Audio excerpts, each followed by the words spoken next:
Coming up on episode 368 of Wheel Bearings, we've got Tanya sitting in for Nicole. We got the Ineos Grenadier, the Defender 130, Mercedes-AMG SL63, software-defined vehicle levels, in-cabin radar. IIHS takes a look at distraction and ADAS. We got the Polestar 3, and Waymo and Hyundai might be teaming up. All that and more coming up next.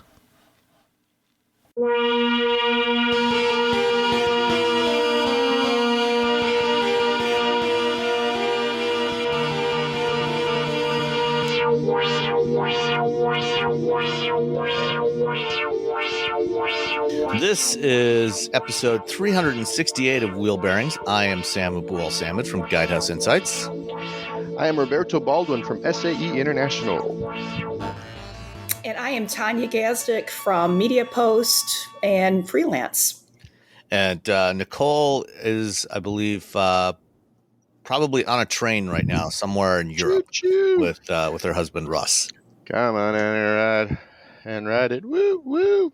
So, Tanya, what have you been driving? Well, I was driving the Polestar 3 with you, but we'll talk about that in a few minutes, right? That was our trip.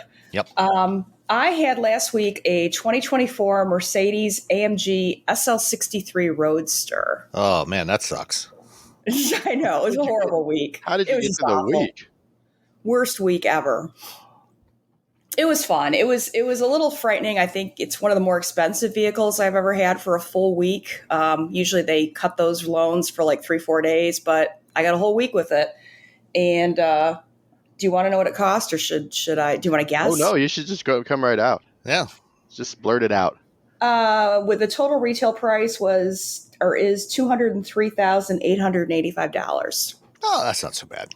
Yeah, that's not so bad. Just a house. It is really terrifying having those very expensive vehicles at your house. I had the McLaren GT at my house for a week, and it was just like, oh my god, what's gonna happen? Just like driving around, and I had the Ferrari super fast ones, and I'm just like, I don't like having these cars around. I just don't want anybody to breathe on it. It's like I take it places and I park as far away from everybody else, and then they all still come over to look at it. It's like, this is not Cars and Coffee. This is the CVS parking lot. I want you to keep your distance. Put Stay away. Yellow tape up. No, it was fun. It's a convertible. I don't drive that many convertibles, and it had been a while since I'd been in a convertible. So I did take it out on Lakeshore and Grosse Pointe and drove along the lake, which was beautiful. This is like perfect convertible weather in Michigan right now. Yeah, it's been great around here for driving top down lately. I don't understand the people who don't like convertibles. Neither do I. It's funny. I don't understand. I guess they're like, I don't want my hair mussed. I don't know what the deal is. I don't care about my hair. One of the stories we've got coming later is about something that somebody at Elektrobit wrote. And after we had lunch last week to talk about it, and afterwards I gave him a ride back to his office. And I had happened to have driven my Miata that day. Because had a few hours gap in between a car being picked up and another one being dropped off. And so I drove the Miata, and he told me he had never been in a convertible before, ever. What? Yeah. What kind of life is that? One of my little things, I think everyone should own at least one point in their life. Even if it's a horrible trash car, they should own a convertible. Just once, at some point in your life, you should own a convertible. Even if it's an old Camry Solara? Even if it's an old Chrysler 200? Or a Chrysler 200, or a Nissan, was it the Murano? Oh, the Murano, the Murano Cross Cabrio. Yeah. Even if it's that weird monster driver, it's the best. I aspire to own a Pontiac Solstice. That's kind of my secret little, one of these days I'm going to treat myself cars. Well, I would strongly recommend that if you do get a Solstice, do like I do with the Miata, and keep it parked in your garage and just leave the top down and just never put it up. Because if you try to put the top up, you will be so frustrated that you will say, why did I ever buy this thing? But if you just leave the top down and just drive it top down all the time, you'll love it. Yeah. And, it's Michigan, so we can drive it certain times of the year, although winters have gotten so warm here, could probably drive it year round. Yeah, I mean, I drive mine, at least 9, sometimes almost 10 months out of the year, depending on the weather. Look at this. So now you got me online looking at Pontiac Solstice. Yeah, what are we doing with this episode of Pontiac Solstice Daily? So tell us more about the SL63.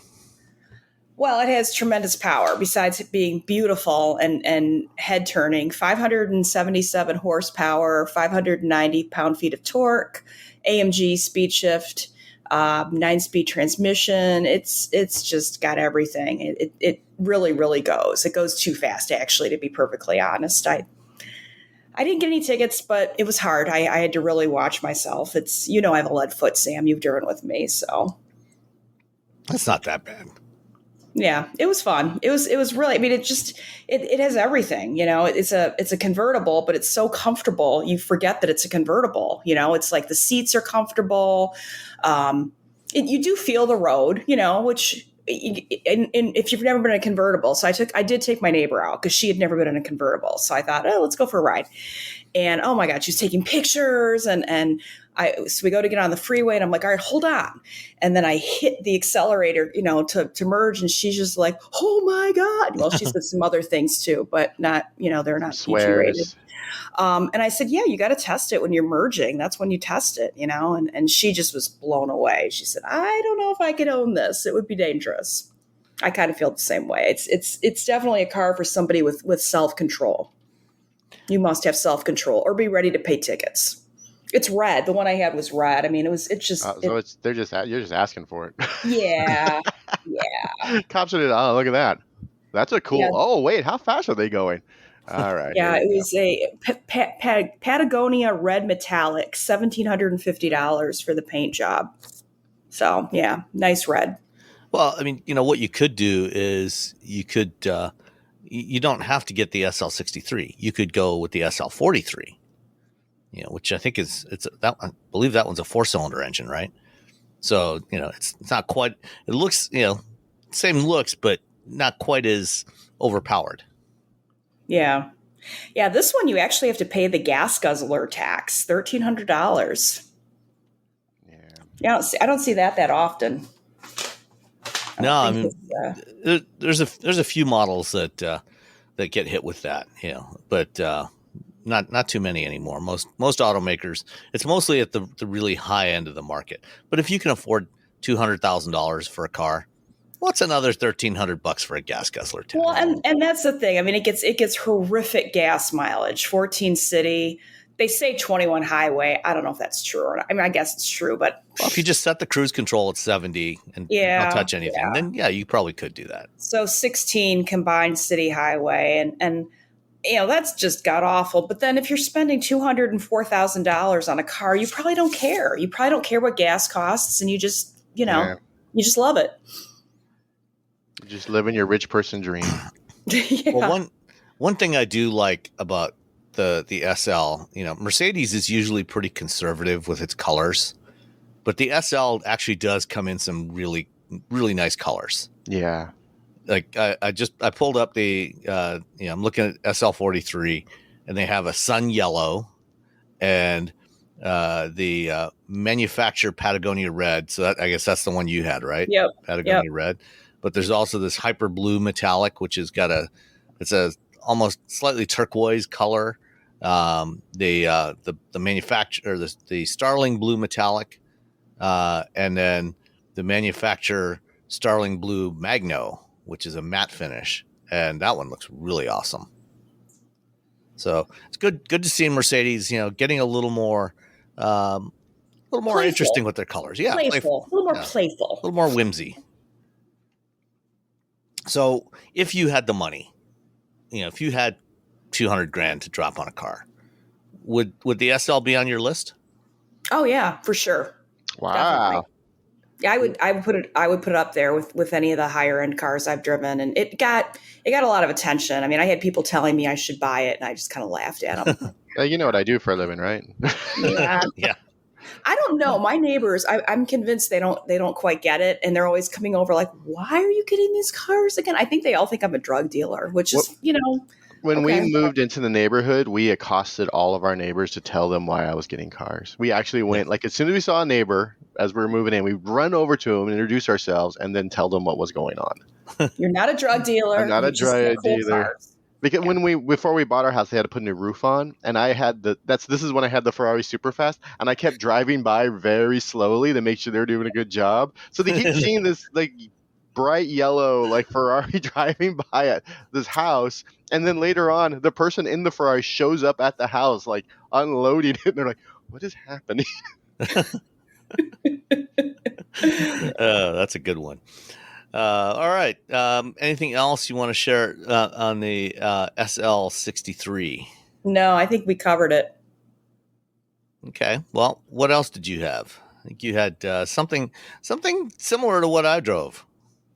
Oh, the Defender. Yeah. I had the 2024 Defender 130 Outbound, which I've driven a lot of Defenders, but this one was cooler than the other ones. It just had a lot of bells and whistles that I'd not seen before, and it was in Carpathian gray, which it was a really attractive car, and again, really expensive and really bad gas mileage, but it was fun to drive around. It's horrible gas mileage, but man, I was having a great time. I actually had to put gas in it when I was like, oh my God. And, of course, it doesn't take the cheap gas. You got to put the expensive gas in. And that's like, oh my God. And that's the JLR car. They only let you drive it like 500 miles. It used to be like 300 miles. They put a set amount of time. How many miles you can put on it. Yeah, I think I must have pushed it because I ended up having to put a little gas in it. I didn't, I don't like to return them on empty, so yeah, I don't like doing that either. I try to return them on between a quarter and a half full. So I charge the cars before they pick them up for them. Yeah, because they're like, sometimes we'll pick up a car and it'll have like 18 miles, and I'm like, who does that? I know. Yeah, that's rude. That's just rude. I mean, and I think many of us, that are doing this, because we're testing so many EVs now, have put in chargers at home. Mm-hmm. I know I have. You have. Well, you own an EV, Robbie. Yeah. And so it's no big deal to just plug it in, the night before they're picking it up, and just make sure it's charged up. Make sure at least they have enough charge to get back to the office. Yeah. No, it's very. And then like Tanya, I'm like, oh my God, I'm down to like a quarter of a tank. I better go put at least a half tank in. I don't want to And I know I know the automaker pays for it, blah, blah, blah, blah, blah. But still, it's just, sometimes they have to take charge of like Sacramento or something, and they have to wash them, and they have to do all these things. And the last thing they need to do is stand there and be like, oh, well, now I got to put like a full tank of gas because Robbie doesn't care about anything but himself. So what was the the Defender like to drive? I've driven the 110. Yeah. But what was the Outbound 130 like? It's bigger, but it doesn't feel like a full-size pickup truck. It still to me feels more like maybe like an Escalade, maybe a little smaller than an Escalade. It's really quiet. It's really smooth. It's got amazing power. Well, 395 horsepower, 406 pound-feet of torque. So not quite as much as it's got appropriate power. How's that? It's got appropriate. That is the perfect thing to say. Or in old Rolls-Royce terms, it's adequate. It's adequately powered. But this one had this ladder system, and then this box on the side of it. Oh yeah, the box. I'm like, I opened up the box and I looked because it's got a key. So you open up the box and I'm like, all right, what are you supposed to use this for again? That's where you put your uranium, like all your toxic things that you need to carry around, but you don't want them in the car. I just didn't quite. But there's like a little thing inside. It's like, don't put cameras or computers in here. There's like a little warning inside. I had the 110 and I used it to drop off an old TV at an electronics recycling center, and all the guys were like, "Oh my god, what is that?" And I'm like, "Yeah, come over and look." And they had the ladder, and they're like, "What's this for?" I'm like, "You know, so you can put stuff on here." "What's this box for?" I'm like, "Hold on, I'll open it." They're like, "Okay." It's not that big, it's not a huge box. So I was just like, what do you use this for? And then the ladder, I couldn't quite figure it out. I tried to use the key and I couldn't get it to, I'm sorry, I gave up. I tried to get the thing to fold down or do whatever it's supposed to do. And I'm like, all right, I guess this is supposed to come down so you can put stuff on top, but it's an expensive vehicle. What would you be putting on top of it? I would just be a little anxious. Water I guess. buffalo. You see, you put the water buffalo on top, and then you want to save like the sweetmeats of the water buffalo, but you don't want them in the car. So you put because you got to field dress the animal, so you put them in that side thing. There you go. The side thing is for all the sweetmeats of all the animals that you've dressed after you've killed them on your safari. I'm just looking at the Defender website and the configurator, and the first picture here of the side saddle bag. The containers on the side shows a couple of people there, and they opened up the compartment and it's full of plates and dishes and cups, tumblers and stuff, so it's the place to put your dinnerware. Dinnerware. This is where the British royalty would put their dinnerware. Exactly. All right, that makes we're not British royalty, Tanya. That's our problem. I know this car is used. So Land Rover Defender has what they call the Defender Service Awards, and they give these away to charities, and then they rig them out for them. And it's actually very cool because I've gone and seen the after they've configured these vehicles for the specific charities, and they actually do use the ladders and the compartments and stuff. I just don't know what an average person would. I guess, like you said, my dinnerware, I could put my dinnerware in there. But if you're like doing search and rescue, or if you're like, there was one that like things you always need to get to like all the time, like really quickly. You don't want to be digging through the back. Right. Like your EKG machine or something. I don't know. Bandages. I don't know. There you go. That probably makes way more sense than what I just said. Dinnerware. Dinnerware and bandages. The reality is, though, that I'm guessing probably 95% of American Defender buyers are never going to even open that thing up. Right. It's just for looks. They're using this thing to drop off the kids at private school, to take them to dance class and soccer practice and lacrosse games, and they're never actually using a Defender for what it's built for. And actually, I was listening to something recently. I was watching a TFL video. They recently just bought another Defender. They bought a Defender 90. Yeah. I love it. And one of the things they mentioned was, from conversations they've had with, I think with Land Rover, or maybe it was somebody else, but they said that most Land Rover vehicles never go off-road until the third owner. So the first two owners never take them off-road. But then the third owner that's actually going to use it is going to be the one that's going to use it for what it was intended for, what it was designed for.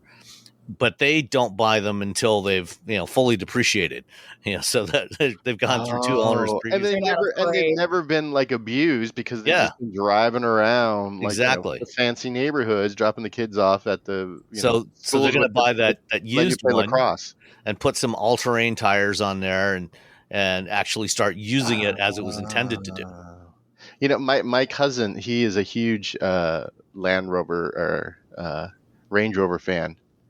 And he actually he buys them new and then takes them off road. Wow. He's like that cool. One guy. And I was like, well, why don't you get like a Toyota Rank, a 4Runner? He's like, nah, the ride's too rough. And this is before, this is when this body on frame, Toyotas, or you can get the what's he have now? It doesn't matter. He has one, and he actually takes it off road and does that proper stuff. Yeah. So he's that 1%. Yeah. The MSRP on the one I drove is $84,500, and then as equipped, it was $93,800. Oh my gosh! I mean, I guess I shouldn't be surprised. But you can get the 90 starting at 56, and you can get it used probably for like 40. Yeah. Just saying. Well, TFL guys, I think, paid something in the 30s for theirs. They're third owners. See, that's great. Yeah, that's the way to go. But then then you're like, well, I guess I hope it's gonna be okay. It'll be fine. What could possibly go wrong? What could possibly go wrong? And they have the little side things, so you can put all your tools in it when you need to fix the car. Exactly. Yeah. Just put your wrap in there, just roll it up, blonk. That's what it's for. Your tools. Yeah. Your tools. There you go. So you don't have to go pulling all the stuff out of the cargo area in the back. Just have the tools handy. Because usually the frequently used items, like your tools for your Land Rover, boom, have them right on the outside there. Boom, boom, boom. And I say this as someone who loves the Defender 90 so much. It's badass. I mean, it got a lot of attention. People loved it. I always kind of use the public meter to see how people respond, and a lot of questions. So, what specifically is the outbound trim level? Was there anything special about that? Besides the ladder and the box? Okay. Is that it? I think that's it. Yeah. Oh, okay. It's good for going out. Bound. Well, it's got the off-road pack. It's got the electronic active differential with torque vectoring by braking. So that's 1250. And then domestic plug socket. Okay. And then the touring pack, it's got all-terrain progress control, terrain response 2, configurable terrain response, advanced tow assist, and tow hitch receiver. Tow hitch receiver. Okay, so that's $1,000. So those are the two off-road packs that it's ready to go off-road. If you want to take your, $94,000 vehicle off-road, it's ready. And the third owner will be happy to do that. Yep. Yeah, and it's already ready to go. Yeah. The 130s are so big. I just feel like they charge $1,000 for a head-up display. I find that interesting that it's a add-on. That makes sense. It's a luxury car. A car that expensive, it seems like it should be standard. I don't know. That's how they get you with the luxury stuff. Yeah. That's how they get you. They draw you in with that lowball MSRP of $84,000. And then it's like buying a Porsche or a Mercedes or a BMW. It's like before you know it, you've doubled the price of the car. Exactly. Yeah. Yeah. All right. Anything else? I'm pricing out Defenders. What am I doing? I don't have money for Defender. I'm going to go to Craigslist. Hold on. Anything else on the Defender 130 outbound? No, I think we covered it. All right. Did you know you can support Wheel Bearings directly? Head to patreon.com/wheelbearingsmedia and you can become a patron today. Your contributions will help fund the platforms and tools we use to bring the podcast to you. And exclusives and improvements are already on the way thanks to your generosity. So if you want to be part of an automotive podcast like no other, head to patreon.com/wheelbearingsmedia. Well, I drove basically the same thing last week. Yeah. For those who feel like the current Defender that's built by Land Rover is just way too modern, has way too many features, way too much capability. And what they really want is the old previous generation Defender, but they want one that's brand new with a warranty and everything. Ineos has you covered. The Ineos Grenadier. So for those not familiar with the Ineos story, the guy who's the chairman of Ineos Automotive, whose name I've forgotten at the moment, also happens to be the chairman of another company called Ineos, a British chemical company. That Ineos also, by the way, owns 33% of the Mercedes-AMG Formula One team. So, anyway, when Land Rover announced that they were going to stop building the old school Defender, this British billionaire went to Land Rover and offered to buy the tooling, and so he could keep building them. He wanted to keep building old style Defenders for customers that wanted those, and Land Rover declined.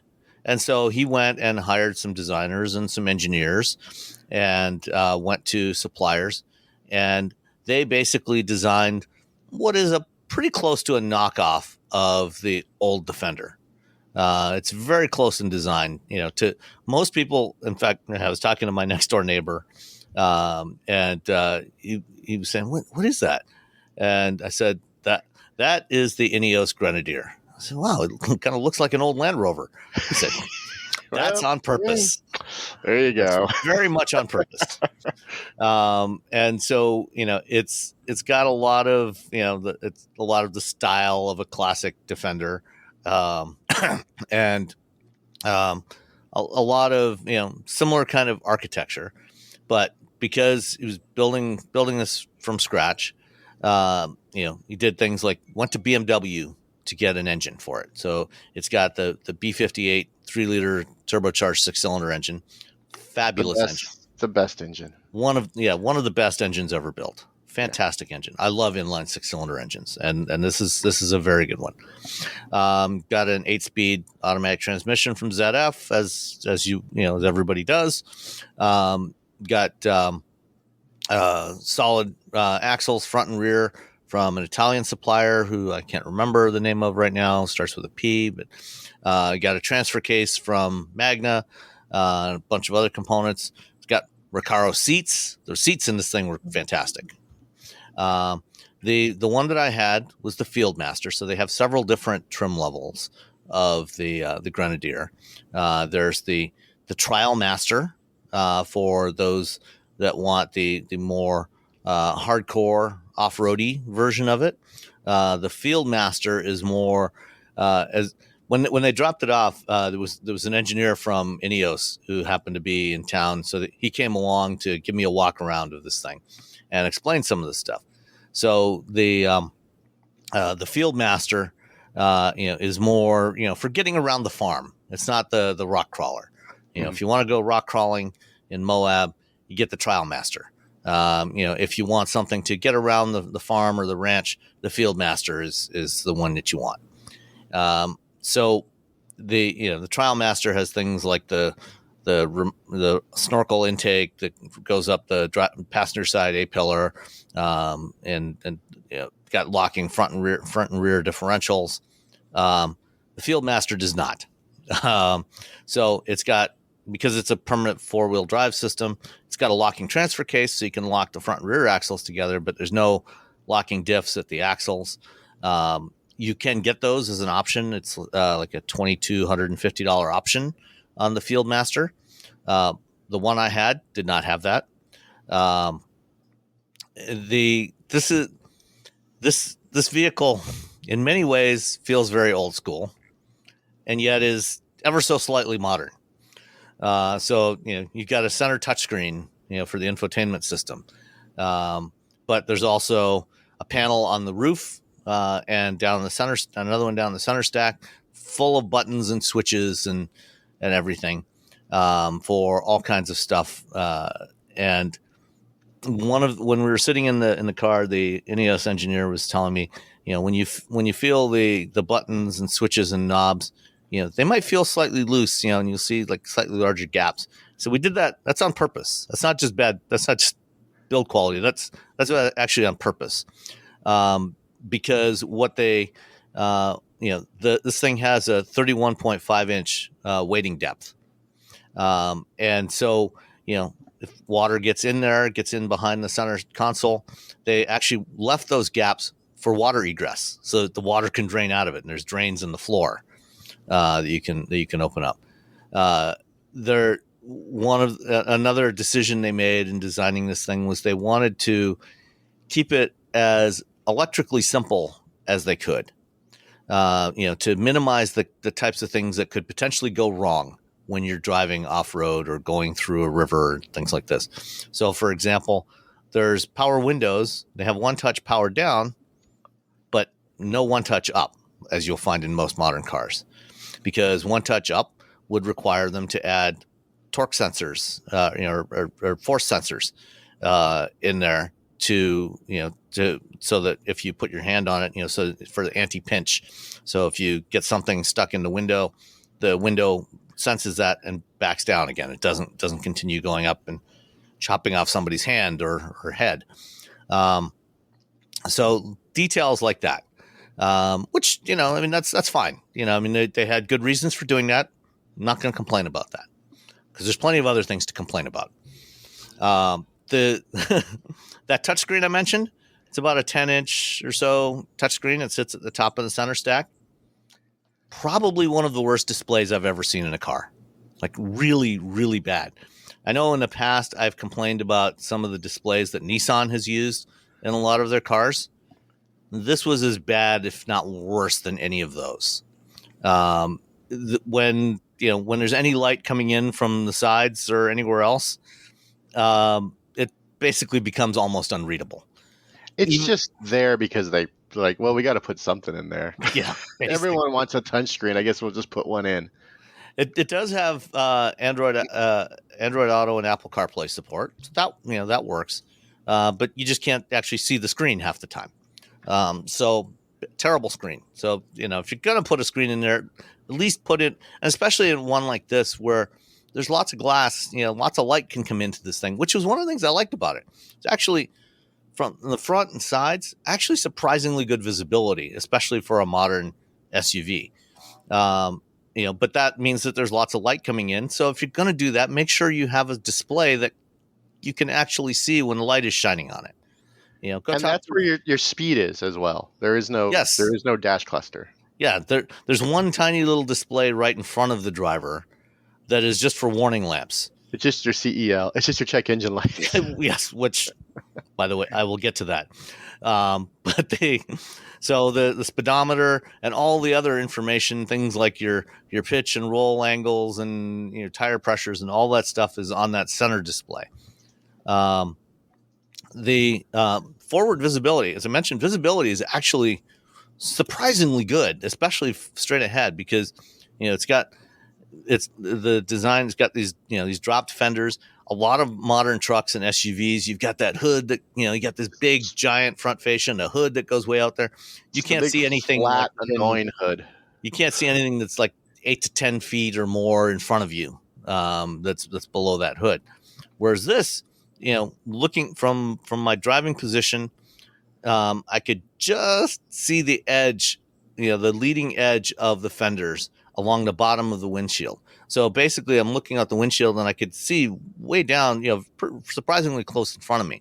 So forward and side visibility, also the belt line, nice and low. Forward and side visibility, excellent. Out the back, pretty mediocre because it's got the split tailgate. So it's like 1/4, 3/4, and it's side hinged tailgate. And on the 1/4 side, it has a ladder, which you don't have to figure out how to put down because it's there permanently. So it's easy to get up and down to the roof. None of that fancy folding that ALR wants you to deal with. Right. It's just fixed in place. Here's your damn ladder. It's going to be very reliable. Because it's permanently mounted there. For this type of vehicle, I think that's actually a really good idea. Yeah. And then of course, the spare tire is mounted on the other side, which intrudes well into the window area there. So rear visibility is pretty bad.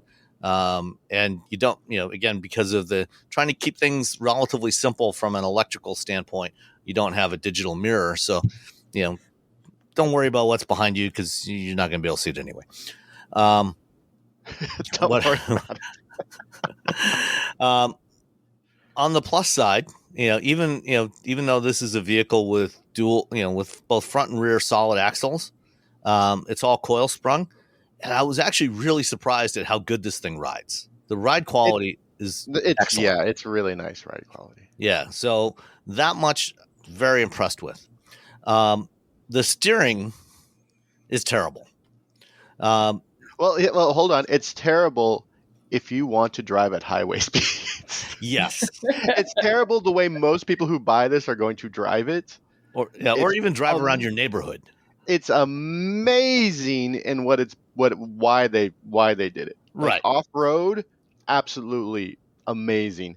At 70 miles an hour on a windy highway, completely less amazing and kind of terrifying. Yeah. So to explain a little bit, when you're going off-road and you're crawling over rocks, what you don't want is the steering wheel kicking back and forth all the time. You want fairly minimal response there. And so they designed the steering geometry with basically almost no caster in it, which is great off-road, but everywhere else it's terrible because, for example, you go around a corner and as you're straightening up, the wheel doesn't straighten up. There's no self-centering to the steering wheel. And so you always, after you go around a corner, you always have to crank the steering wheel back. Also, let's see, when you were driving on that highway, as you mentioned, roads are not actually flat. They tend to be crowned a little bit. So they're higher in the middle. They slope off to the sides. That's so that when it rains, the water runs off to the sides of the road. Very good. Except that if you're driving in the left lane in the Ineos Grenadier, the car will constantly be pulling to the left. If you're driving in the right lane, it's constantly pulling to the right. And so you're constantly making steering corrections, and the steering is kind of very slow. It's not pleasant to drive. It's a recirculating ball steering box is what it is, and it's like perfect for off road. It's outstanding. Yeah. When they did the drive program, most of the time we were off road, and it was great. And when you drive off road, you have to remember to keep your thumbs outside of the steering wheel. Yes, because the snap back, you're going to break your thumb or at least bruise your thumb. Yeah. With this thing, it was outstanding. But then we had to drive back to Palm Springs, and we're on like a freeway with turns and twists, and your typical California freeway, and you're driving it, and there's like you're just constantly adjusting, and constantly you're like So it's great for going to the club, which is like the people who buy the Ferraris and just go to a club. That's what we're going to do with this. And it's great for the crazy person who wants to go off-roading if you live in Alaska. But that middle ground of 99% of the population, you're not going to have a fun time with this. Yeah, you're going to be like, "What is happening? What is happening?" And they are very forthcoming about this. I've talked to them about it, and they're like, "This is what it is," and we explain to people. And so they don't just like let you go in and buy it without giving you the information. But you definitely should drive this. This is not something you should drive without a test drive, because it is a very weird, especially if you've driven literally any modern car in the last 40 years. Yeah. So. The one that I had only had a couple options on there. There was the $905 blue paint on here. Where's the price here? It was like $84. Oh, here we go. $84,005 was the grand total. There are currently about 19 Ineos dealers across the United States. So you may have to go a ways to actually get one of these. And if you need any service, you will have to go back just as far to get it serviced.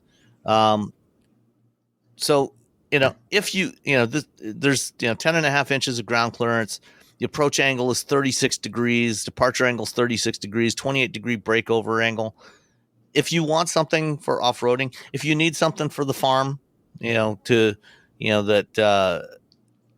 not, a 30-year-old, F-150 or Silverado, then, be my guest, consider one of these. If you wear one of those jackets, those brown grayish jackets, and like a Crocodile Dundee hat, this is the perfect car for you. Yeah. If that's your regular outfit, this is the car to get. For everybody else, buy a Ford Bronco, or if you've got the money, get a G-Wagon, Defender 90 or a G-Wagon. Yeah. Well, the defense, if you're rich, you get the G-Wagon. This is, I think, they were very much, when I talked to them about I'm like, it's very much people who want to be seen in it, and they're just going to drive from here and there, which means that the second or third owner, like a Defender, is going to finally take this thing off road, or the person who lives, in Montana or Alaska and has a little extra scratch and wants to be a little bit different from all the Broncos and all the Land Rovers. Like, you want to be that different person. You don't want to just get the G-Wagon. You want to be someone who sort of sticks out. Or if you're a Vera cosplayer, like there's this British TV show, Vera, where she drives an old Defender. You can get this for that as well. There you go. A couple days before it went back, check engine light came on. Oh. And I plugged in my my little device and read the code, and it was it said small leak in evaporative emission system. I tried to clear the code. It wouldn't clear with an ignition cycle. And after the check engine light came on, the cruise control wouldn't work anymore either. So, I let the folks at the fleet company know about that. The Fieldmaster, one other cool thing about the Fieldmaster, you do have these glass panels, the Safari windows above the two front seats, which you can either pop up like vent windows, or you can remove them entirely. And it's got like a bag, a really nice bag in the back to put those into. So you can have that sort of semi-convertible look or feeling, with some open air directly above you. But yeah, unless you are fall into one of those small niches. And if you do buy a Fieldmaster, spend the extra couple of grand and at least get the optional, front and rear locking differentials. Yeah. So that third owner, will really appreciate it. I really like the Grenadiers just because of they are just laser focused on this one thing, and they have the big buttons and the levers, and they're like, we made sure they're big. It feels like driving an airplane. Yeah, and they're like, we made sure there's a lot of space, and they're big, so people with gloves can use it, because we realize that someone lives out where it's really cold and they want to get up in the morning and they want to be able to drive with their gloves, so they can still use all these things. And they're like, and there's a display, and then they can. Well, I do think that I felt like they should have just put a dash cluster in, an analog dash cluster, and then the display could just play your music and show you when when you've locked the differentials. But you actually have to use there's an actual gear. Shift, and you have to actually you feel it just clang clang when you're going from 4 high to 4 low. Yes, it's so great at all the crazy nerdy off-roady things that I love, that I just have no ability to do. This car makes absolutely zero sense in my life, 0 sense whatsoever. If I ever moved to Alaska, there's nothing around. I'm like, well, got to go to the store. Let's get the Fieldmaster. Yeah, it would be great. But here in Northern California, I'm fine with my BRC. One cool detail that the engineer mentioned was, there's the off-road button on the center stack. And when you press the off-road button, one of the things that happens is it actually turns off the electric cooling fan that behind the radiator. And it turns off a bunch of other stuff, a bunch of electrical components. So that if you do go wading through the water, you don't want that stuff running. Mm-hmm. So it'll turn all that stuff off. So that, just a lot of interesting details that are meaningless to the vast majority of people. That could be handy in Detroit when the freeways flood, That is a good point. There you go. As when I drove when GM, they had me going on the Hummer EV SUV program, they had messed up my schedule. And it ended up overlapping with something else. And by the time I got to them, they're like, well, we've done some of the drive. They just gave me the car for the day. In Northern California, during one of the worst storms ever, all the roads were flooded, rivers were overflowing. I was watching trees just fall down while I was driving. And while I was driving this big, monstrous, you don't really need this vehicle, as, society was collapsing because of weather, I was like, well, this makes sense now. Yeah. Perfect. This makes perfect sense right now. So, all right. So that's the Ineos Grenadier Fieldmaster Edition. Okay, let's move on and talk about kind of the opposite of the Ineos Grenadier. Tanya, you and I were in, where were we? Oh, yeah, Wyoming. Jackson Hole. Yes. It was so cool. To drive the Polestar 3. What did you think of the Polestar 3? We drove together on the Volvo Drive, the X90. So this was the sister vehicle, more or less, and we both agreed. And I'll just say it for us both. We liked it better. It was just a more refined vehicle. It had tweaks to it that I thought were really important. Yeah, no, I agree. So these both share the Volvo SPA2 platform. They've got the same motors, the same suspension, the same, at least nominally the same. There's tweaks there, but the same 111 kilowatt hour battery pack. The Polestar was spun off from Volvo as a performance EV brand, separate from Volvo. So Volvo has its thing. The EX90 is a 3-row family hauler. The Polestar 3 is a shorter, sleeker, lighter 2-row. They call it an SUV. In my review, I described it more as almost like a slightly tall shooting brake. Like the classic European wagon. Still has decent cargo space. Oh yeah, with the second row down, it's every bit as big as my crossover, my compact crossover. Yeah, I mean it's 5 inches lower than the EX90. It's 6 inches shorter. Same wheelbase. The cargo space, you go in the back, you got nice big cargo area anyway, even with the seats up. You lift up the panel there, and then there's another deep bin down below behind the rear motor. And you can adjust that cover in a couple of different ways. So you can put it vertically, so you have a sort of a contained space between that and the back seat, to put your groceries so they're not sliding around. You can put deep stuff, big stuff down in that deep bin. You can put it so it's like a shelf. So there's a lot of different ways you can use it.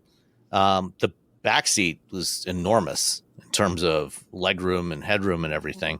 And what do you think of the styling of the PS3? I liked it. I think it's kind of sporty, but not in your face sporty. Just sleek and eye catching. But in a subtle, more refined way, very Scandinavian. It's just got it feels like, an Kia on wheels, but in a good way. Yeah. No, I like the interior a lot, with one very important exception. This is a car that starts at $73,000 in the US. Why are there not just four window switches on the driver's door?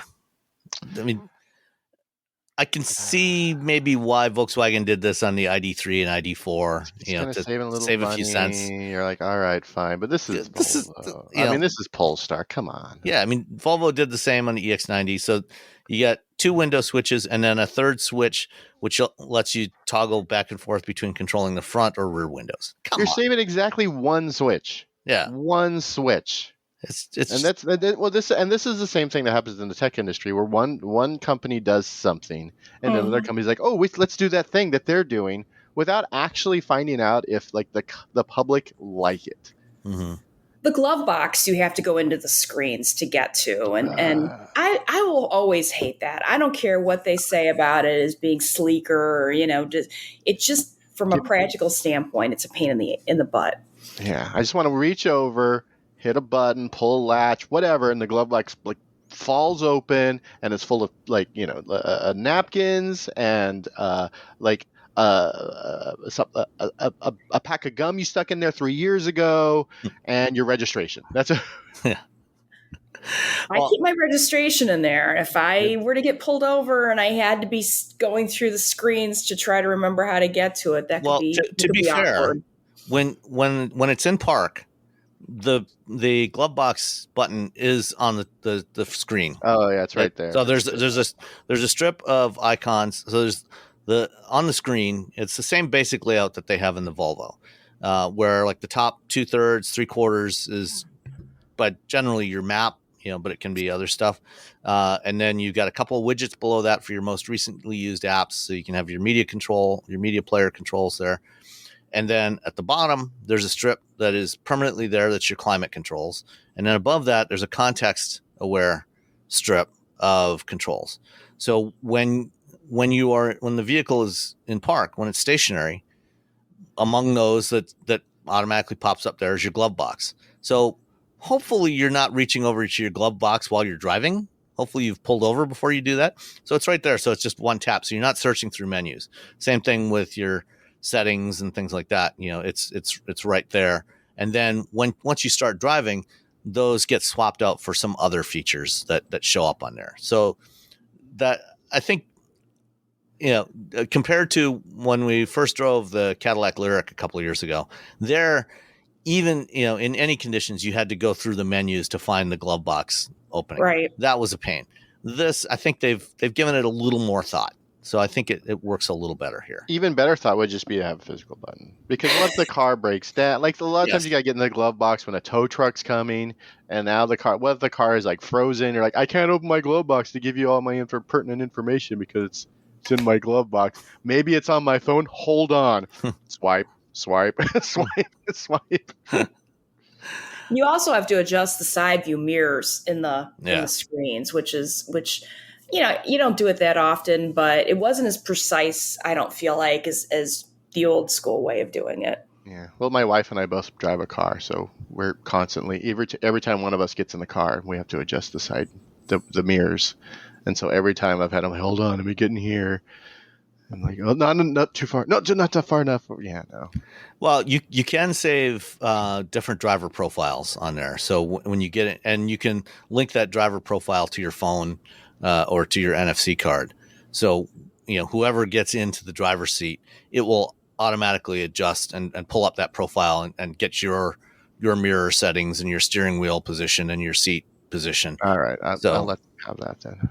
So you don't have to, unlike that cheapo EV that you drive, it does, take care of some of this for you. My cheap, but the one that has all the buttons that I like. Yeah, that one. I like my buttons. So I like them on my gas car. I like them on my EVs. So there are buttons on the Polestar 3. Yeah, both appreciated. It's not. And you know what? You know what the best thing was? Manual vents. If you want to adjust the airflow, just reach out, grab the little tab, and move it wherever you want. Just perfect. They got to take it away from us to make us appreciate it when they bring it back. Right. And Can you imagine, like 5 years ago, being excited, like, "Hey, this car has manual vents." People are like, "What are you talking about?" Of course, it has manual. What? What do you? Wait, what? Why would you not want manual? What is happening in your life? So what? Tech for tech's sake, What do you think of the driving experience of the Polestar 3? It was great. I mean, it has great power. It's more than adequately powered. Let's just put it that way. Yeah, I agree. One of the things I noticed, driving it and talking with Christian Sampson, who's the head of product development for Polestar, that evening at dinner, was how smooth the power delivery was and how smooth the regen braking was. So one of the things that he talked about that they specifically tried to do with in tuning this car was to try to it has 500 horsepower. Like there's 489 in the base version and 517 horsepower in the performance pack. So there's plenty of performance there. But what they didn't want to do was have like neck snapping acceleration. They wanted just a smooth, seamless delivery of power. And similarly, when you go to regen, if you're using one pedal braking, when it goes to regen, they didn't want it, as you lift your foot off to feel, you didn't want to feel that jerk, as it suddenly starts to decelerate. You want to be able to have really smooth modulation, so you can just go up and down on that accelerator pedal and be able to modulate the speed smoothly. As we drove over the Teton Pass, I was adjusting the speed, all the time as we're going through these curves and going uphill and downhill. And the entire way across the Teton Pass, I think I only tapped the brake pedal twice. When we were pulling into a place to take some photos, and then another time when coming up behind a slow moving vehicle, and it just felt so smooth and seamless. But the acceleration was absolutely there. When I was stuck behind a slow moving camper at one point, as soon as I looked out and saw that I had a little bit of clear runway, I went from 45 miles an hour to a significantly higher speed very rapidly, and was able to complete the passing maneuver and get back over into the right lane, very quickly and safely. So, I really enjoyed driving this thing. And surprisingly, for an EV with electric power steering and everything. The steering felt really good. There was good feedback in the steering. Everything about the driving experience of this thing just felt really solid, really well considered and well thought out. For me personally, if I was going to spend this kind of money on an EV, I would take this over the EX90, but it's as much a matter of it's in terms of the form factor, it's a better fit for me because my kids are grown and out of the house. I don't need a big, tall, boxy 3-row SUV. I like the looks of this thing much better. It's a little smaller, but still has 300 plus miles of range, and driving it, we left. I think the cars were charged to about 94% when we left, and when we got back, we had about 43 or so percent. We drove 170 miles, a little over 170 miles, and we had 43% state of charge left and 90 miles of range. And this is driving over the mountains and not and back. And not driving in necessarily the most efficient manner. I think that 300 miles that it's rated at, or 300, I think it's 315 for the standard version on the 21-inch wheels, is it's a very realistic number. Charges at 250 kilowatts, up to 250 kilowatts, 11 kilowatt AC charging. So I really enjoyed this vehicle. It handled like a sports car on the mountain curves. It was really surprising. It felt really good. Yeah, I mean, for something that weighs over 5,600 pounds, it felt surprisingly nimble. Yeah. I did an interview with the current CEO of Polestar. And I posted it 2 weeks ago. I posted it like the day they announced. I posted it, and then like 10 minutes later, I'm like, oh no. But no, he had some great. He talked about how the design, the language tells you about the car. They want the looks. They want them to look sporty because they are performance vehicles, and that 0 to 60 sort of thing to them is just like everyone can do that. It's like you want to create this feeling and this performance oriented design. Really sort of evokes that. And when you look at it, you're like, wow, there's like a little vent that goes up from the front into the so. Oh yeah, it's in the hood. Really thoughtful. Yeah. It's just really a thought. And even Christian was telling us how they don't want to give up safety features, but they don't want people to turn them off. So they make it so that it's not as annoying, with all the beeping and adjusting and nannying, basically. You mean like the intelligent speed control on the Ineos Grenadier? Yeah. Yeah. Wait, what's so that?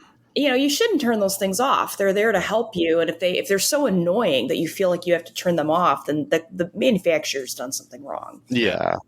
Yeah. They're telling you you're just driving a car and like something's beeping. You're like, I don't know what that is. I don't know what sort of danger I'm in. Yeah. And then it's the car who cried wolf, because then you're like, whatever. Constant beeping is not helpful. Tires are falling off. You don't know because you're so used to all just random beeping for no reason. All right. Any other thoughts on the Polestar 3? No, I thought it was everything. You covered it really well. All right. Well, let's move on. I know you don't have much time left. Do you want to talk about the software-defined vehicle levels? Yeah. I mean, I think that's really interesting, and I can stay on a little bit longer if you want to do this, and then maybe Maserati. That would be cool. You're trapped with us now, Tanya. Sorry.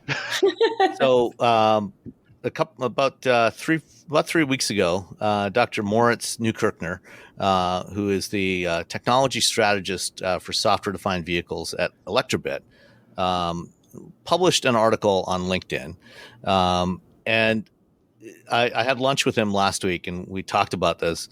And this all came out of one evening he was sitting doing some reading, and he started thinking about something. It was late in the evening. His kids were in bed, and a thought came to him. And we've talked in the past about the SAE levels definitions for automated vehicles, and he thought, for software defined vehicles right now in the market, things are all over the map.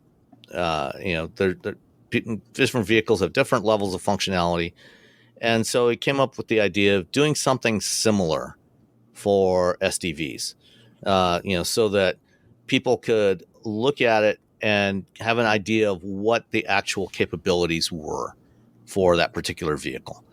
And I had lunch with him last week, and we talked about this at some length, and some really interesting ideas there. So modeled after the automation levels, it goes from level 0 all the way up to level 5.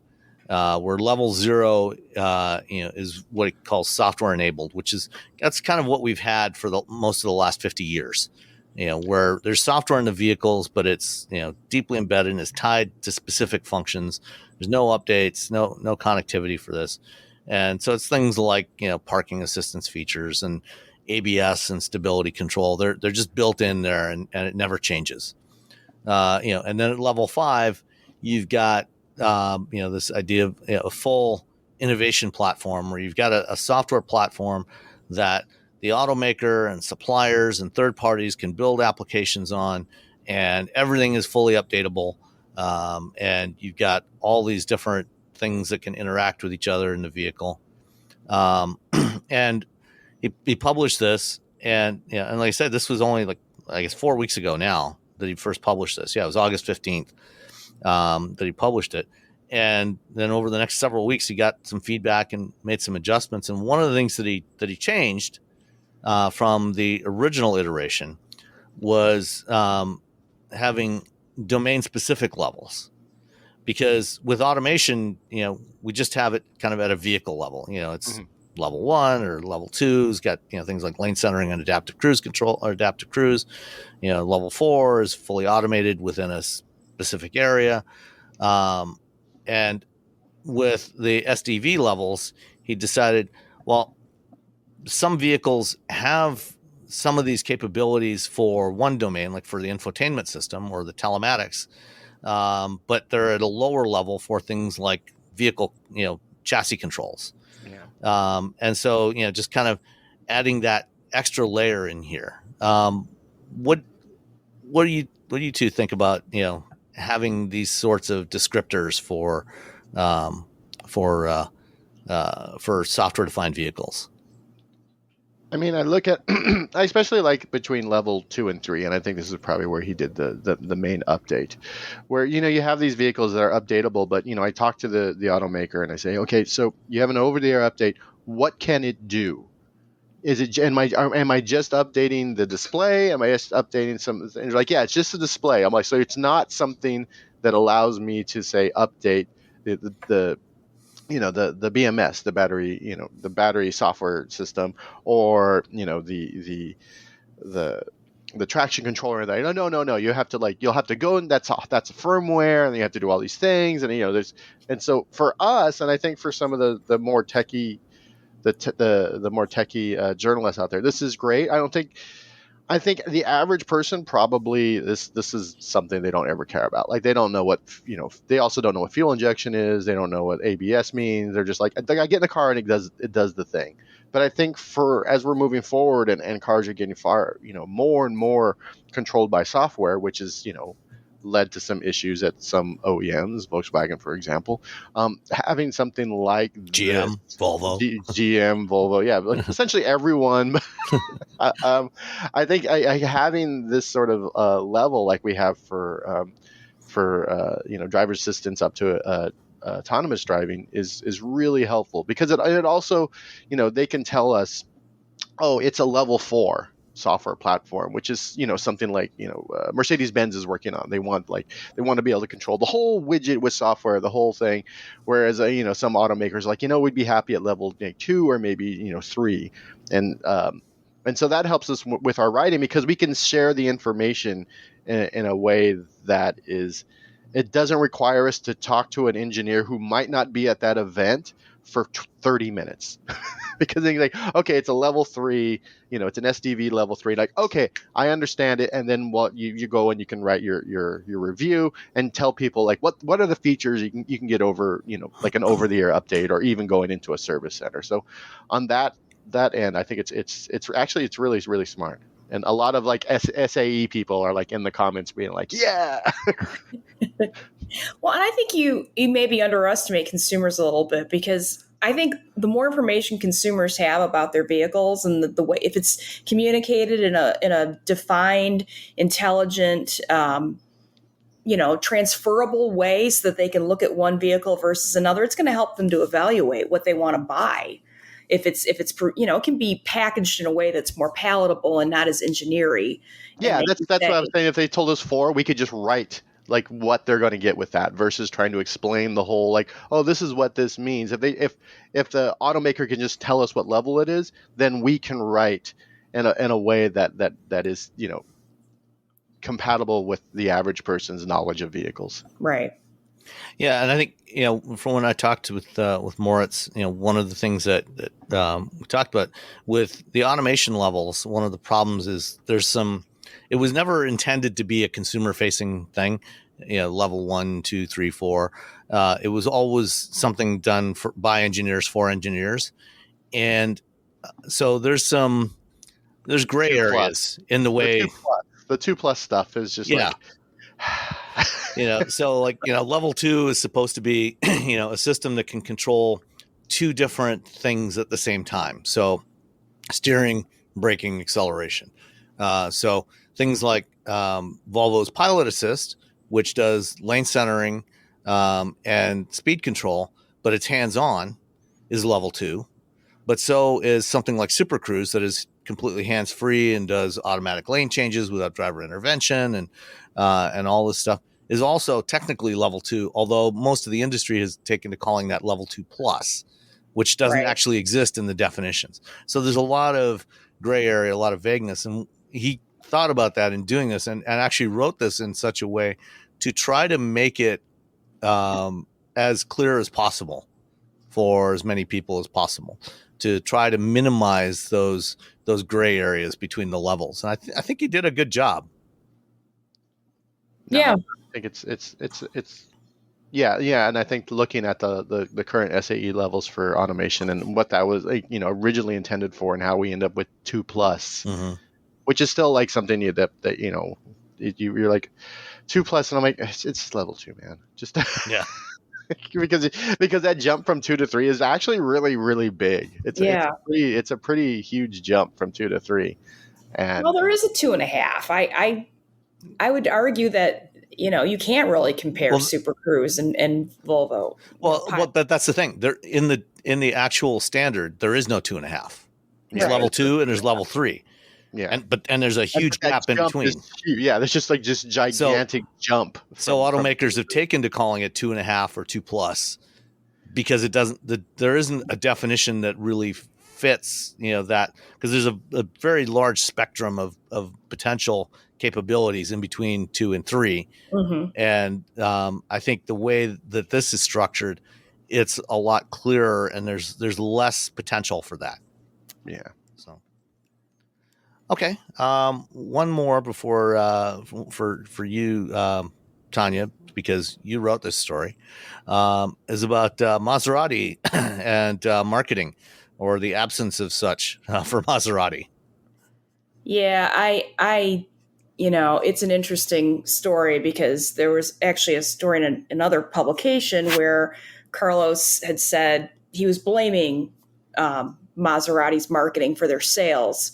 And then I kind of took a look at it, and I'm like, what are they doing? What kind of marketing are they doing? They're really not doing much of anything. And then I happened to find out, I did a little searching, and they're hiring a new marketing person. So the person who they've had doing it in the US is actually, I'm assuming, has either been moved over to something else or let go, or I haven't been able to get that clarified, but they're definitely hiring a new head of marketing. And the only marketing they've done is Monterey Car Week, which that's not a lot. It's just, it's a lot of money. That's why that's all being done, is because it's being at the Quail is ungodly expensive. They did unveil the what was it they unveiled? The MC Extrema? MC20. The MC20 project is what they unveiled in Monterey this week. Our last month in August. I'm sure that was their entire budget for the year.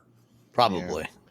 What's interesting is, like, you go to Quail and you talk to Maserati, they always have the little house and they always have the cars, and they tell you the stuff they're doing. Like, wow, that's really you're building your own motors now. You're doing this. You're like, oh, Mhm. this is how you're doing the thing. You're like, cool. And then the rest of the year, you're like, it's just crickets. And then like, Quiet.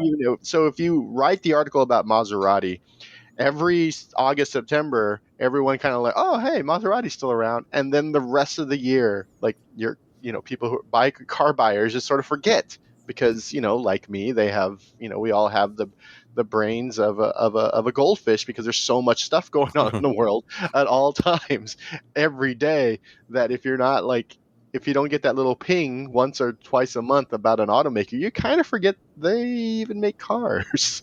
Yeah, and it's, everybody's got to have a social presence. It's just not, you may not be able to do TV ads. I don't even know if there's a reason to do TV ads really anymore, but you got to at least have a social media presence. And if you don't have the budget for that, you're kind of in trouble. Yeah. And I always want to make sure people know social media is not run by interns. Social media is run by qualified people who are very good at their jobs. It is not like just anyone can. No. Well, let me adjust your statement a little bit. Social media should not be run by interns. Oh yeah, it if you're be run doing by that, professionals. Yeah, it should be run by professionals. And when you see like really good social media, like the Wendy's social media, like whatever Wendy's, but their social media is so good because they have like a team of really talented people who do social media. There's a reason why, oh, the intern had the social media. No. And it, like Sam said, also don't let the interns should not be running your social media. I think that was old school when the old people couldn't figure out social media. So they brought in the youngsters and said, oh, let them do it. They're into this whole Instagram thing, They like the posts. Yeah. Putting it on the Twitters and the Facebook. Twitters. Yeah. The Twitches.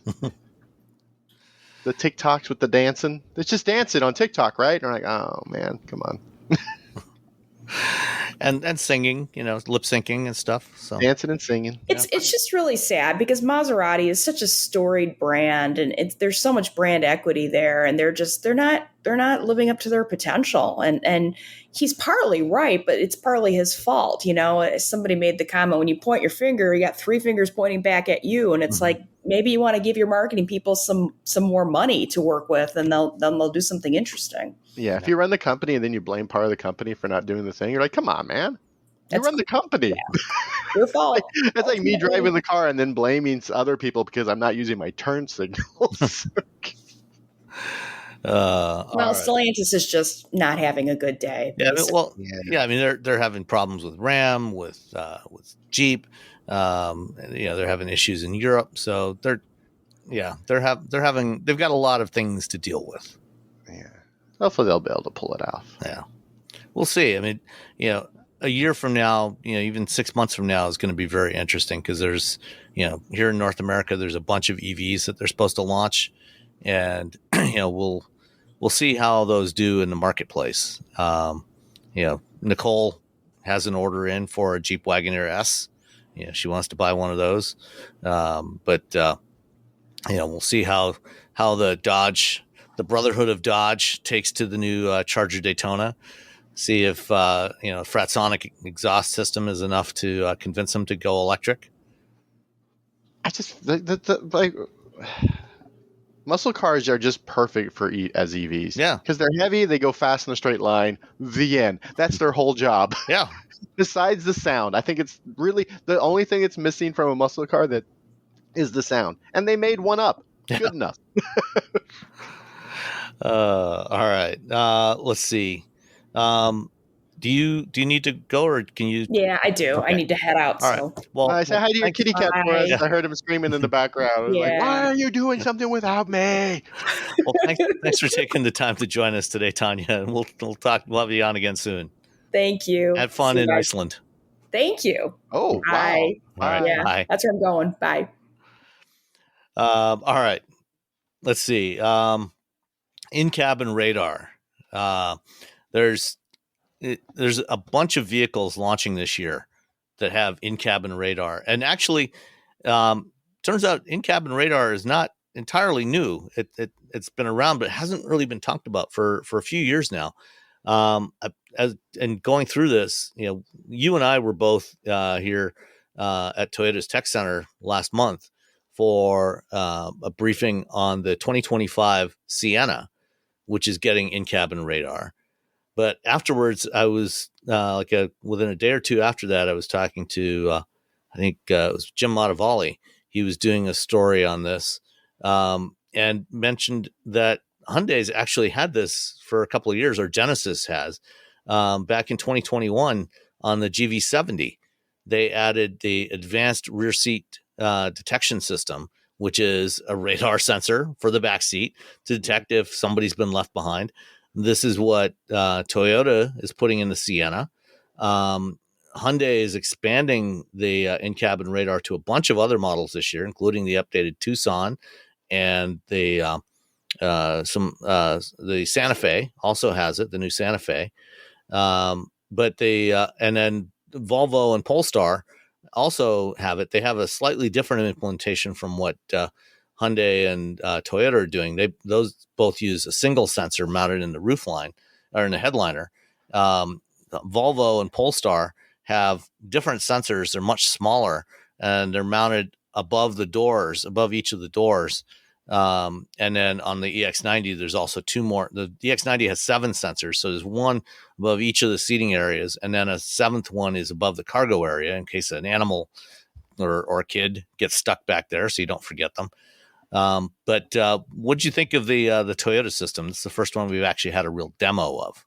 I think it's really great because I think I read I don't know, just not related to this at all. Like a few months earlier, I had read the article about people who had left their children in their car for whatever reason. And of course, everyone yells at them, "Oh, you're a horrible parent," blah blah blah. But the person who wrote the article sort of went through the day with that person and then all the things that are sort of happening and how, cognitively as humans, we can only handle so much stuff that's going on in our brain. And while it sounds like, oh my God, I can't believe you forgot your child. I mean, I know people who have for a moment or two, oh my God, my kid's in the car. Oh my God, this is this thing. Or, there's all it takes is one little teeny tiny error because you're just overloaded as a human with all these things, or it goes outside of habit. It's not part of your routine. And to have these systems, I think people get a little oh, I wouldn't forget my things in the back of the car. You probably have, at least for a moment or two. And I think these systems are outstanding. And I really liked, how Toyota sort of presented it. I liked how it worked. I like the idea that it's, under a blanket, it can see through the blanket and see breathing and movement. So it's not this sort of a really annoying thing that just every time you leave, like a case or a backpack in the back of your car. I can't put backpacks in the passenger seat of my BRZ because the car yells at me because it thinks there's a human there and the seatbelt's not, so I just got to shove it on the ground. And so it sort of gets rid of that sort of annoying beeping, while also providing something that'll say, hey, by the way, there's something that's alive back here, whether it's your child, whether it's an animal, and whether or not you think it's a good idea to leave something back there. And what's nice is that it scans and then the car starts honking. So it's like, hey, come back. And then it starts sending you text messages and push notifications. And then you'll get a call about your car after a few minutes after that. So I think it really does a good, and again, sometimes you're like, okay, I'm just gonna leave my dog. Let's just say your dog, because you think it'll be fine. It's only 70 degrees. But if you've ever turned off your car and just sat in it with the windows up, it gets really hot really quickly in your vehicle. I've done that many times, when I've been in transit between meetings and, I've got to take a call or jump on a Microsoft Teams call with somebody at work. And, so I've sat in the car, with the sun beating down on me, and, you don't want to turn on the air conditioning because it makes too much noise, the fans blowing. So, I know how quickly it can heat up inside the car.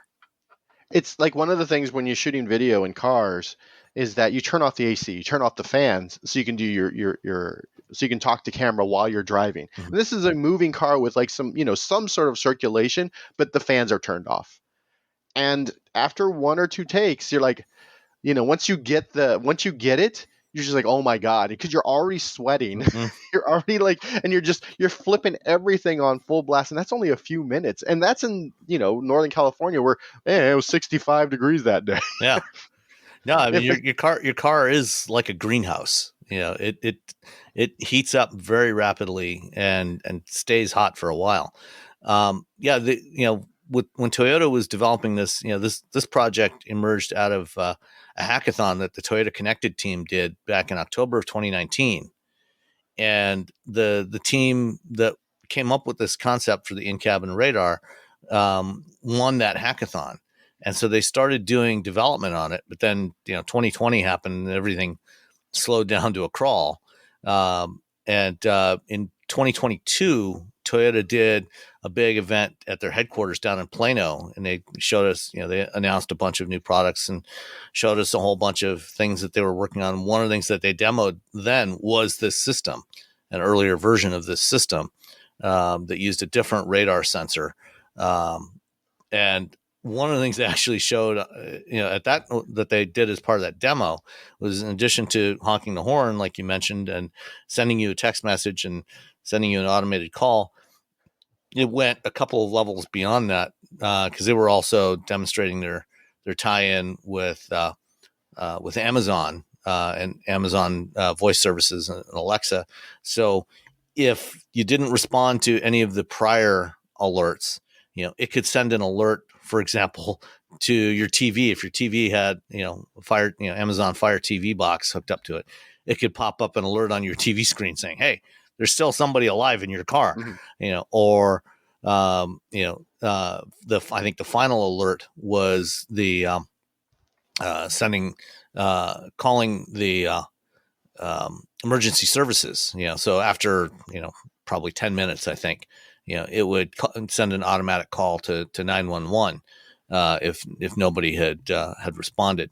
So they're not doing that for now, but getting the automatic push notifications and automatic text messages sent to your phone, and the horn honking, both of those things are good things. And as they get into electric vehicles, more and more into electric vehicles, electric vehicles can automatically turn on the air conditioning, if that happens. So because they can't really do it with a gas car, because what if it's in a garage? Yeah, they don't know where it is. You're just asphyxiating whatever's in the vehicle. Yeah, and that would kind of defeat the purpose. Yeah, they kind of defeat for but as these things start to permeate in a wider the wider lineup, and then they also are throwing them on EVs. You can immediately, while you're annoying the person, that like, please come back to your car because you left your child or your dog or your cat or your I don't know, alligator in the vehicle. I guess the alligator would be fine, to be honest. Yeah, but the other animal, the alligator would probably like it because they're cold-blooded. So yeah, so the alligator's cool. Don't worry about the alligator, but you could have it, so it turns on the AC in the vehicle to keep whatever is in there cool, and yeah, it's again, you seriously go out in your car, even on a spring day or fall day, and just roll up all the windows and just sit there when it's a sunny day, and see how quickly it just gets warmer and warmer. And one of my favorite things as a human is when it's really cold outside, but it's sunny, and then you get in the car and the car is warm. Mm-hmm. Like, that's just, I don't know why. I love that feeling. Yeah. Like, it's so cold and you get in the car and the car is warm because it's just very, very sunny, but it's cold outside. I don't know. That's one of my favorite things. I mean, well, and that tends to be exacerbated in a place like Michigan, where your windows are often covered by road salt, so you get even more of that greenhouse effect. Yeah. So there you go. All right. Pretty cool. Good job, Toyota and Hyundai and Volvo and literally anyone if you're doing this as an automaker, good on you. Yep. All right. Let's move on to distraction and driver assist features. Recently, IIHS, the Insurance Institute for Highway Safety, did a study along with the MIT Age Lab, and they actually spent quite a bit of time doing this. It took, I think, a year or two. They had there was actually two separate studies that took place.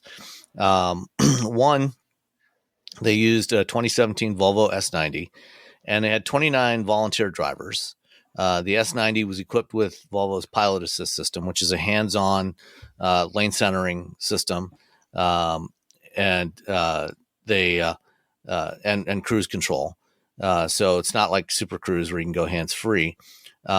They gave each of the drivers the car for a 4-week period, and they looked at how likely drivers were to do other non-driving activities when using this partial automation system in their vehicle. And they found that over the course of 4 weeks, the likelihood of drivers doing something that was distracting, that was a non-driving task, increased pretty dramatically. Like with the Volvo, it went up by more than 30%. Over the course of time. So as people got accustomed to the systems and what they would do when the alerts would come, they got complacent and they start checking their phone or eating or doing other stuff and not watching the road. And it's important to keep in mind that the S90 does not have a driver monitoring system. So there's nothing watching, if you're actually watching the road. They had cameras in the car that were watching the driver, that were observing the drivers, so they could see what drivers were doing as they drove. But the car itself does not have any such systems. The second study used a 2020 Tesla Model 3 with autopilot, and they found similar results. That over time, people got complacent. The number of instances where the cars in both vehicles, that they found that the number of instances where they started getting alerts because they were not paying attention, they were not doing what they were supposed to do, increased. Increased pretty dramatically in the Tesla. In the first week, they would have from the first week of the study, the number of attention reminders that drivers got per 1,000 miles traveled increased by 26%, and the rate of escalations fell by 64%. So clearly, this is an issue, and all of these systems that are out there, the hands-on systems that don't have driver monitoring, I think are really problematic, and even some of the ones that do have driver monitoring are not as good as they should be. Because IIHS has also instituted a new ratings program as part of their vehicle evaluations. So they've got a ratings program now for ADAS systems, looking at the safety of these systems. And let's see, they've got scoring that looks at different things like, does it monitor both the driver's eye gaze and hand position? Does it use multiple types of rapidly escalating alerts? So visual alerts, audible alerts, haptic seats.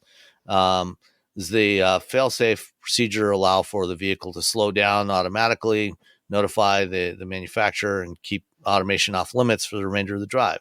Does automated lane changes have to be initiated or confirmed by the driver? Adaptive cruise control doesn't automatically resume after a lengthy stop or if the driver is not looking at the road. Lane centering does not discourage steering by the driver. Automation features cannot be used with the seatbelt unfastened, and automation features cannot be used without automatic emergency braking or lane departure prevention active. So they've done scoring on a whole bunch of vehicles. Of the ones that they've scored so far, the only one that got an overall acceptable rating was the Lexus LS with their teammate with advanced drive, which sells in extremely small numbers. 4 people who got that car. Good job. Yeah. GM Super Cruise and Nissan Pro Pilot Assist both got marginal, and everything else got a poor overall rating. And I'll have a link to this in the show notes. But what did you think of this study? It's important because I think there was this idea that you can just trust people to do the right thing, and the reality is not really. Um, because you become complacent in your vehicle, you start to sort of like, I'm comfortable, and as our commutes get longer and longer, you're driving the same route, you're doing the same thing, and so because of that, it's even more you've introduced even more complacency because they're like, well, I know the route, I know what I'm doing, I know what and if my car's going to steer, then I can, I can check my phone. I can, make sure, and then of course we've also at the same time introduced more, the dopamine hits of social media, and we've gamified absolutely everything in our lives, and so everything needs to be constantly checked, everything needs to be constantly updated, and so like it's this perfect storm of we need something that keeps us from hurting ourselves and each other with these giant metal and glass and plastic machines. That's really what it comes down to, because if you ride motorcycles and you're riding along, you can because you're sitting higher up than everyone else. You look down and people are just doing the craziest stuff in their vehicles that doesn't involve driving, and it's terrifying. There's if you're driving a car and you're like, oh, I'm a good driver and everything's great, like, yeah, you're a good driver, but you don't know that that person over there is on their phone. You don't know this person's doing this. You don't know this person's doing this, and every little thing is an additional bit of it's distraction. It's hard to multitask, and when you're driving, it's very difficult. And when I do my videos, I make sure I'm like, I most of the time I'm on the freeway. I have everything turned on, and I turn like initially to say something to the camera, and then I look back because most of the cars I'm driving, because I have all that stuff on, are going to yell at me if I'm not like saying this thing.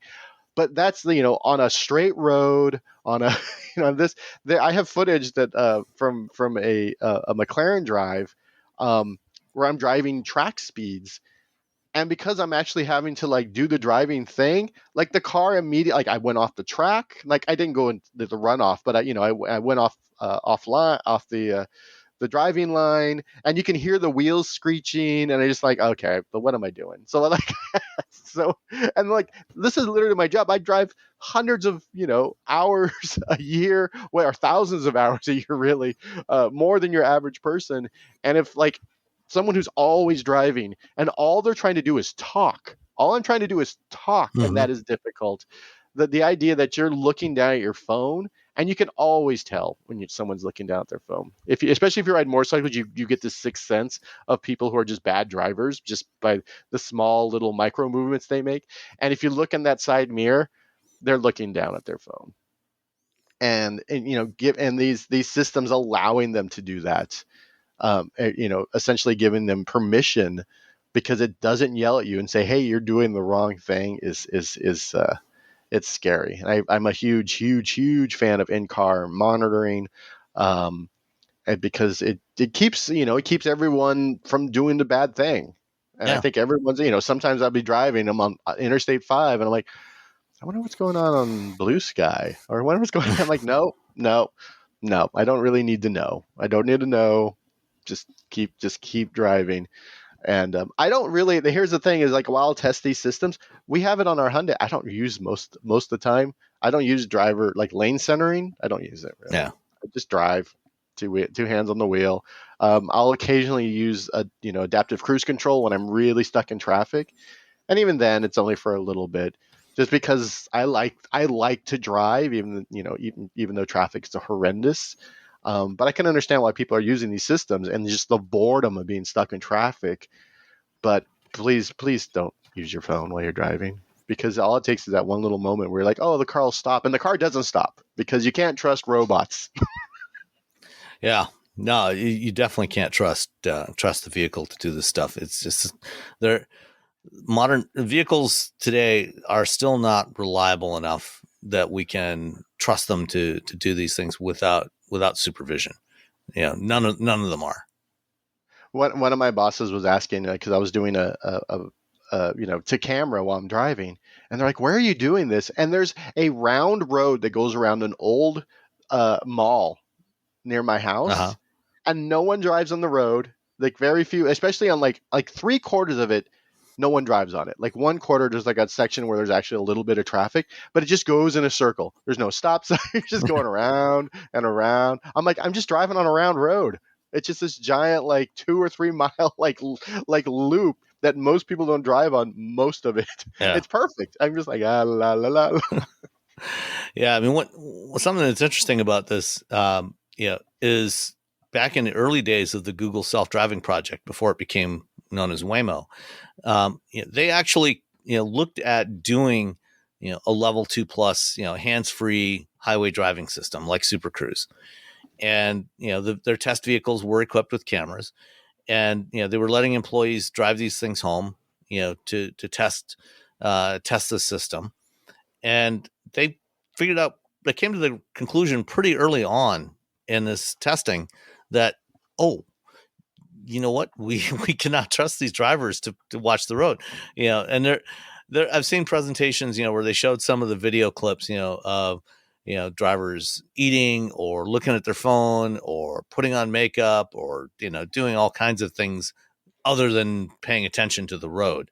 And they pretty quickly abandoned that and said, yeah, we're not going to do that. We're going to focus on level 4, where there's no human intervention, no human supervision required, because we realize that we cannot count on the humans to do the right thing.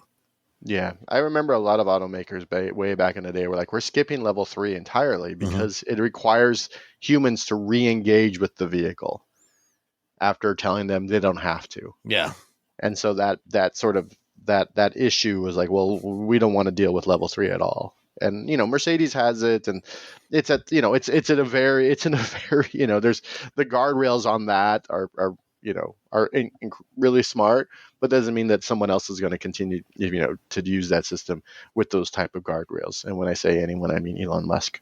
And so it's you don't trust the robots. That's my advice to everyone, as someone who's been covering the robots for a very, very long time, not just in cars, just in general. Like, don't trust the robots because they're only as good. They're a incomplete version of the person who coded them. Yep, absolutely. All right, so let's do one more story before we answer a listener question.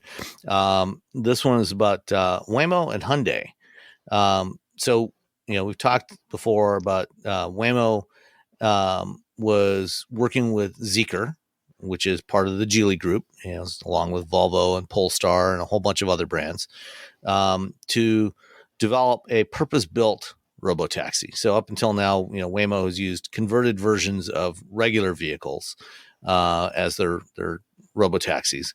And Zeekr has been developing a vehicle called the CM1E for Waymo, which is basically like a small minivan, sliding doors, 5-passenger vehicle, maybe 6-passenger. And Waymo has a bunch of these that are driving around California now being tested. They've been spotted on the roads in San Francisco and other places. But a report this week from Reuters says that Waymo has been in talks with Hyundai about using the Ioniq 5 as a robotaxi vehicle. Hyundai is also the majority owner of Motional, which has been developing automated driving systems like Waymo, and they have a bunch of these vehicles that they have used as robotaxis, and that's their current generation robotaxi, and Waymo is apparently interested in using this, because the vehicle's already been developed. They've done the modifications to make sure it's got things like redundant power supplies, redundant steering, redundant braking that it needs for a robotaxi. And they're apparently looking at using this vehicle that already exists, and probably in part because that Zeekr vehicle is built in China. It's going to be subject to 100% tariffs because it's a Chinese-made EV. And so, I think it sounds like Waymo is looking for a plan B for their next generation robotaxis.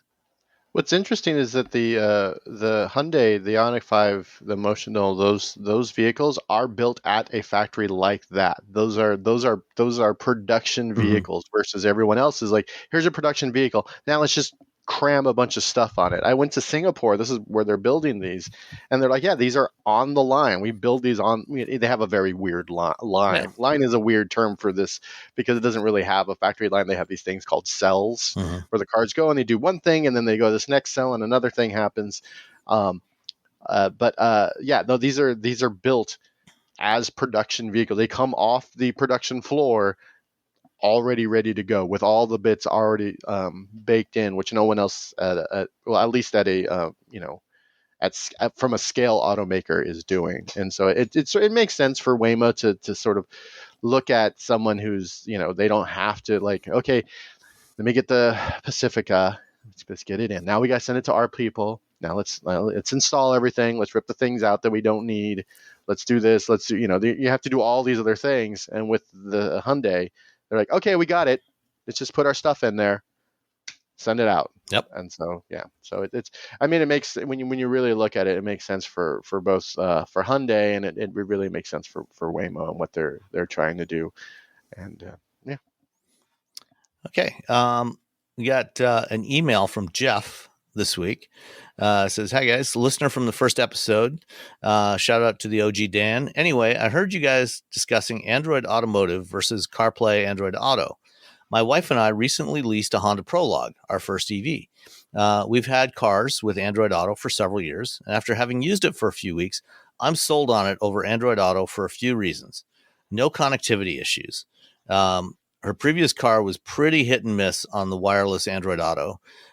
This often became an issue when both of our phones were in the car, as both were paired. Number two, with Android Automotive, we both have our own profiles in the car, and with a simple press, it goes to all of our stuff. If for some reason I take off without my phone, I still have Pocket Casts and my streaming media services right where I left them. Not to say there wasn't a bit of a learning curve, as this infotainment system was obviously very different from our previous Hondas, but I'm a big fan of how this system operates. My only complaint is I think the user interface in my Type R is prettier. So, I mean, that's a an aesthetic difference, but you've used a bunch of these systems now. What do you think? I like the Android Automotive system. I like it in the GM vehicles. I like it in the Volvos and the Polestars. I think it's great. There are things that I still use that the Android on my iPhone that don't quite work. It's just not there. I want to be able. I want to listen to my songs that I bought on Bandcamp. Yeah. I want to be able to listen to Bikini Kill, like the weird Bikini Kill song that came out on Bandcamp, and I can't do that in Android Automotive. I have to okay, let me use. I have to if it doesn't have CarPlay, that means I have to get my phone, hit do play, set it up as the launch Bluetooth the app, do the thing, Bluetooth streaming, which isn't safer. Yeah. That's what it comes down to. Wireless anything is just not that great, to be honest. Like wireless CarPlay, there is a spot on Interstate 80 right before the Bay Bridge where it just cuts out. Every single car that I've been in, every automaker, there was a spot 80% of the time, it just cuts out. It just stops working. And that is and I think, I think Antoine, who's over at CNET, he's had the same issue at another place somewhere in the Bay Area where it's every car, it cuts out. And so, now with our current Ioniq 5, which is a better car in every way to our Kona, except for the fact that it doesn't have wireless CarPlay, I have to plug it in. No issues. So it's like the wireless issue is sort of thing.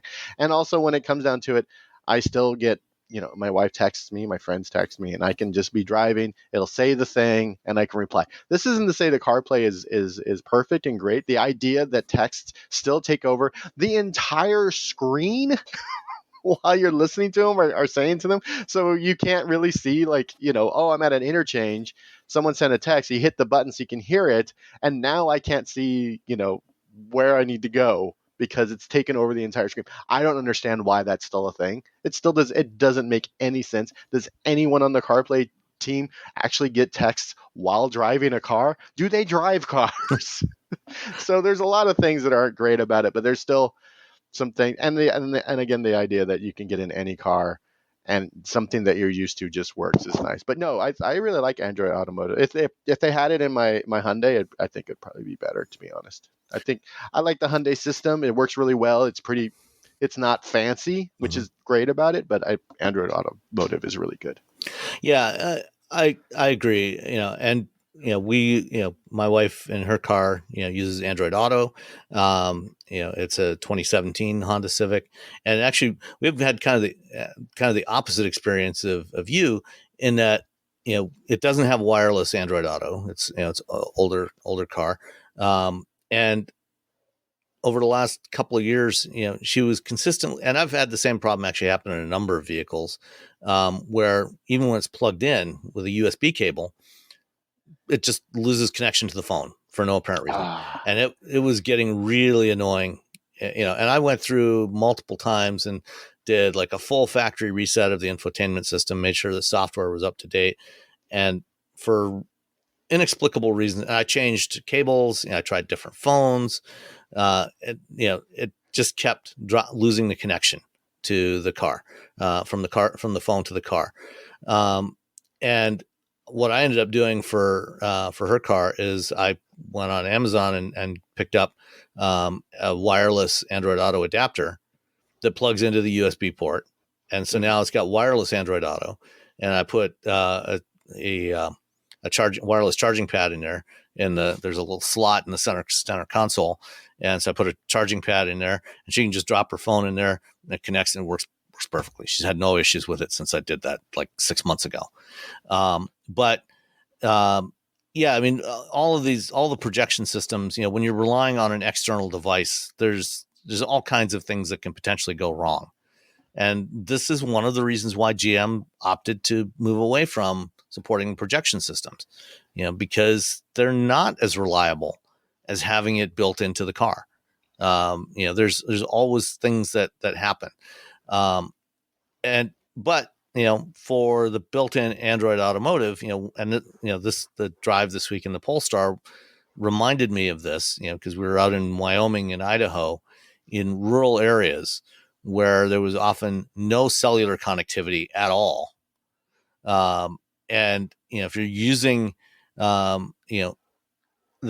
system like Android Automotive, most of the media you're listening to is going to tend to be streamed.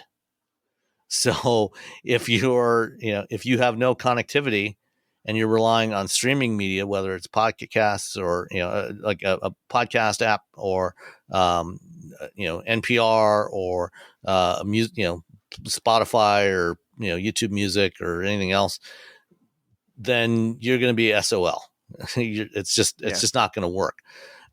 So that is an issue, because, one of the things we wanted to try was, they have the Tidal app in the Android Automotive Play Store, and the Bowers and Wilkins audio system in the Polestar 3, 25 speakers, 1600 watts, supports, it's got Dolby Atmos and supports spatial audio.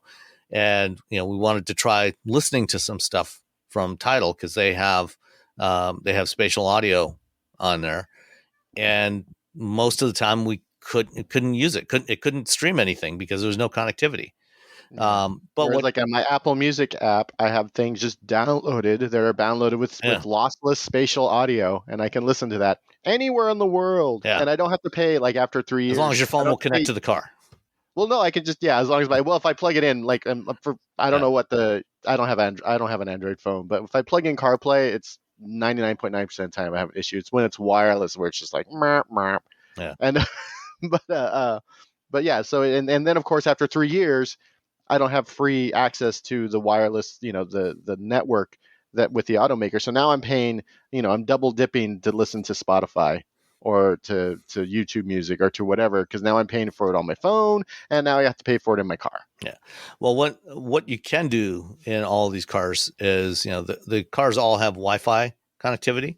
So if you don't want to pay the automaker for their connectivity package, you can just turn on hotspotting on your phone and use your phone as the connection. But you should be careful with that because some accounts, like hotspots, it's only good for like, let's say 1 gigabyte, and then after that they charge you. So check your what your setup is like, because I have unlimited data, but I have like unlimited like five gigabytes of data with hotspotting. Yeah, which is fine, which is great. But if you have unlimited 1 gigabyte and you're listening to it all month, and let's say you hit the like 1.2, 1.3, now you're paying for something. It's a minefield out there, people. Yep. Someone's trying to get your money and your data. Absolutely. All right. Well, that's it for this week. Thank you, everybody. Thanks, Robbie. And we'll talk to everybody next time. Bye. Bye. And next week we will have Stephanie Brinley joining us. It's going to be a party. Yep. Woo!